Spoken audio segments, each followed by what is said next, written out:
Thank you, folks, if you applauded. If you didn't, could I have your attention? Because it's very difficult for everybody to talk together. We're going to sing later on. But right now, give it to me. Because you're going to enjoy me. I swear to God, and 3 other white men, my stories are different. I don't fool around on the edge. We get right down to the facts. Tonight, we're going to talk about quite a few things. A lot of you here don't know you're in for a little educational portion of my show. A lot of people don't know where they got the name of humor.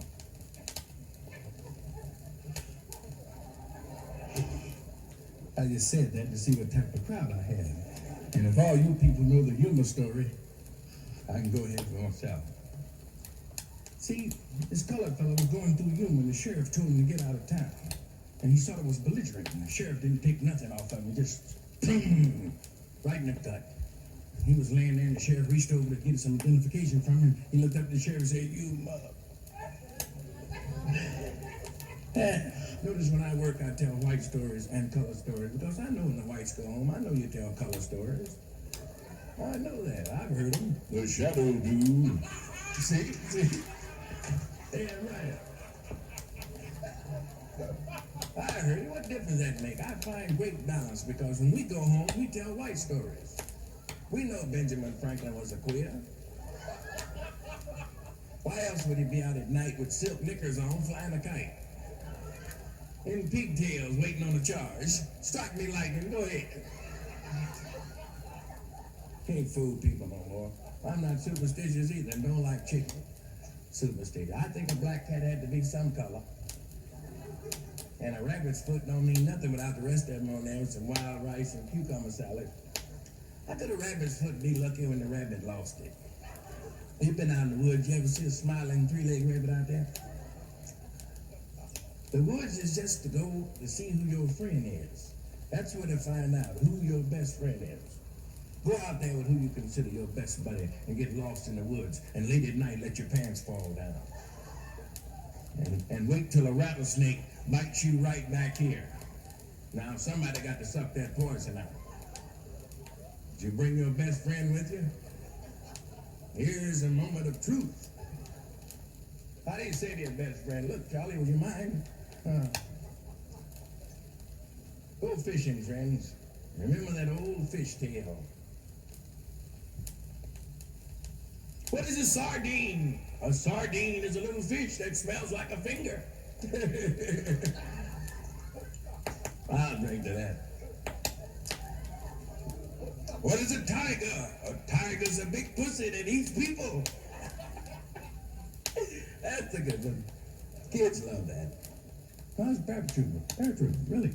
I remember the first day, the sergeant just giving instructions how to use a chute. He said, "Look, you guys, you jump out the plane, you count to 10, pull the ripcord, the chute will open and float you down with the equipment." One little paratrooper didn't hear the sergeant too well. Besides, he stuttered a little bit when he talked. He walked over to the sergeant and said,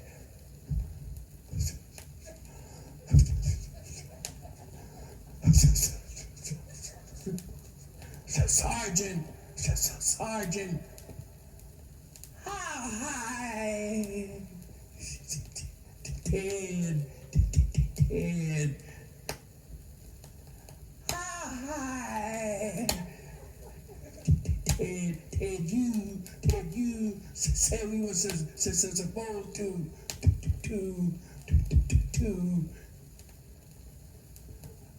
hi. Ted, you said we were supposed to count to. Sergeant looked at him and said, "You better count to 1. Oh, it was a great war. Folks have never thought about World War III too much. But it will be different. After nuclear war, everybody will be brown. No, heat will brown your meat. That's one thing.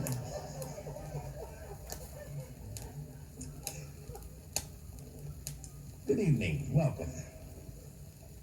My folks.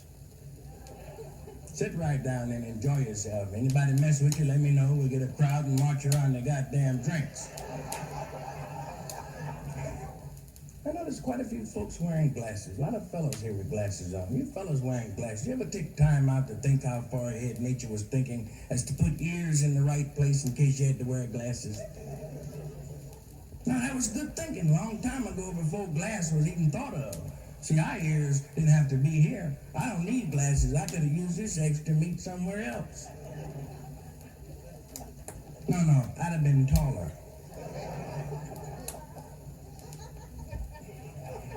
See, a lot of times it's the crowd that thinks that way. See, you can cut this meat off and still hear because the hole is more important than the meat. When you say that's right, sir? Yeah, right, you gotta tell the truth about it. See, our ears could have been back here. There's room for them, but it's hard to hook your glasses on back here. What if our ears had been back here? Wouldn't that be something? You'd have to pull your pants down to hear what I'm saying. Well, and if you live to be 100 years old, if you bend your ear down, it'll jump right back up. See there? See, that bristle causes that ear to jump back up. The only flaw in the human body is bristles in the wrong spot.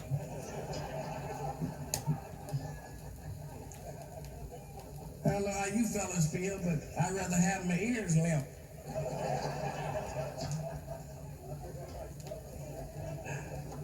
Am I too adult for you, or are you a bunch of old-looking teenagers? I smoke a lot because there's a lot of things worse than cancer. A friend of mine quit smoking 2 years ago.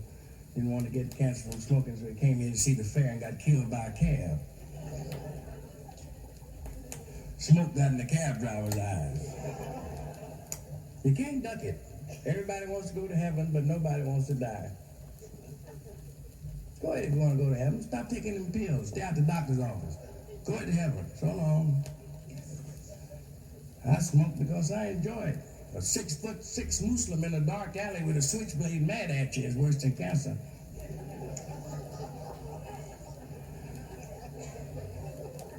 A plane crash is worse than cancer. At least with cancer, you can watch the football game this went on color TV. Plane crash, you can't even watch your bag bust open. You can't even clench your fist, so the searchers can't take your diamond rings off.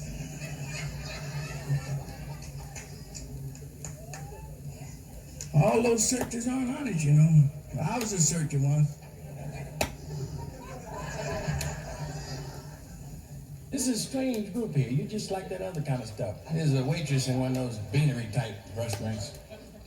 And she just wanted to have some fun. One of the customers would come in all the time. And every day he came in, he would order ham and eggs. He'd look at the menu a while, and every time he'd look at the menu, about 15 minutes, he'd order ham and eggs. So one day she saw him coming to the door, she grabbed the menu and took a pencil and scratched out his loved dish. And he got on, she looked at the menu, he looked at the menu, and she said, "I'm very sorry, I just scratched what you like." He said, "Well, wash your hand, bring me some ham and eggs."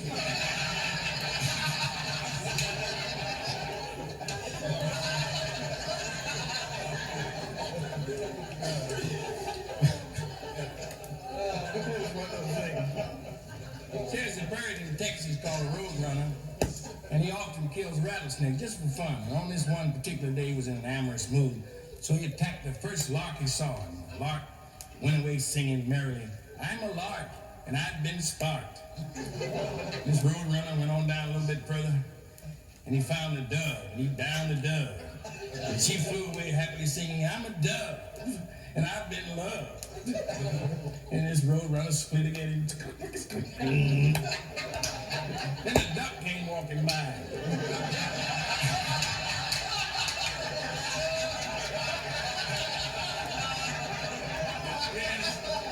This duck came by, and after a lot of commotion, a lot of feathers flying, a lot of noise, the duck waddled away. He said, "I'm a drake, and there's been a mistake."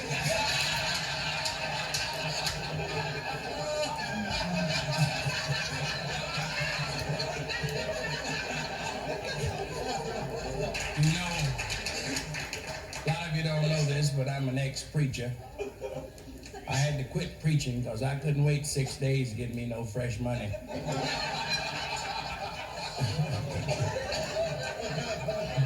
And I could preach, and my deacon could preach. Deacon Eatmo. Eatmo Bush was his whole name. He could really preach. I remember one Sunday I had laryngitis. You remember Lauren? And my deacon was preaching for me. You could feel that spirit. One sister up in the balcony felt the spirit, jumped up and shouted, "Wow!" and leaned too far up the balcony. The only thing that saved her life, she caught hold of the chandelier. She was hanging above the church with the chandelier, and her dress had ballooned over her head.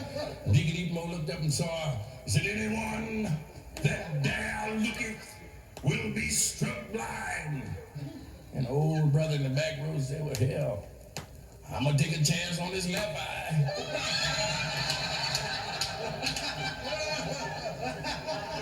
But he didn't stop there, kept preaching.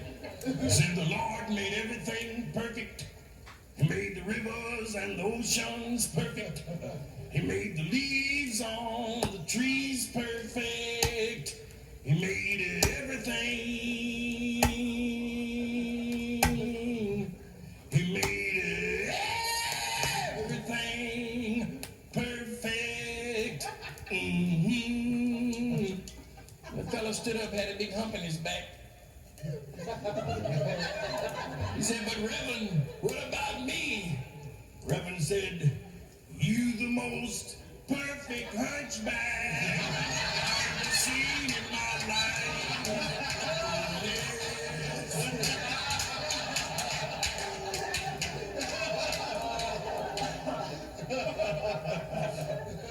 Say, I told you earlier, my cousin was overseas in the service, and while he's been away, his wife has been having trouble sleeping, so she went to the doctor and told him, the doctor just have trouble sleeping, when your man's gone and just those lonesome nights and stuff. Doctor said, "Well, look, before I give you any kind of drugs or anything, I'd like to try a psychological approach to this thing." He said, "What I'd like you to do when you go home and you have those restless feelings," he said, "you have to talk to yourself. That's what you got to do. If everything else has failed and you lay down and retire and get comfortable, talk to yourself. Say, toes go to sleep. Thighs go to sleep. Legs go to sleep." He said, "Just say that all the way up to the top of your head." So she went home. She was laying there and sort of relaxed. She said, "Toes go to sleep. Legs go to sleep. Thighs go to sleep." And just then the door bust open and in walked her husband. She said, "All right, everybody, wake up, wake up." I told my old lady Sunday. She said, "I want what I want when I want it." I said, "You're going to get what I got when I got it."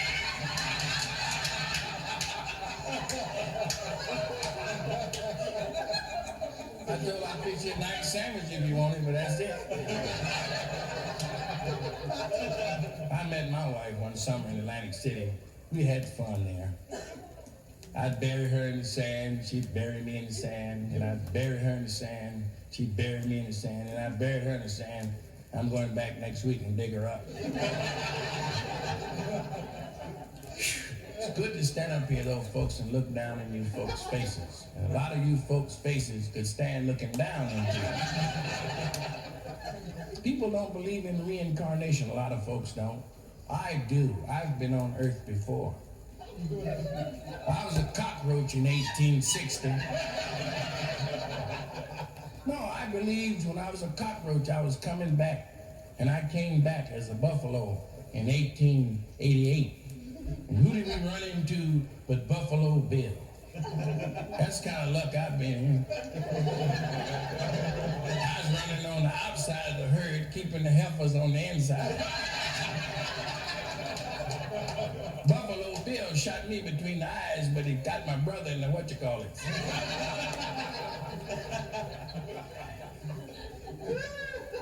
Would you believe what's the names? This is my third time back on Earth. How's that for a parlay? Buffalo, cockroach, and a spook. I ain't had a winner yet.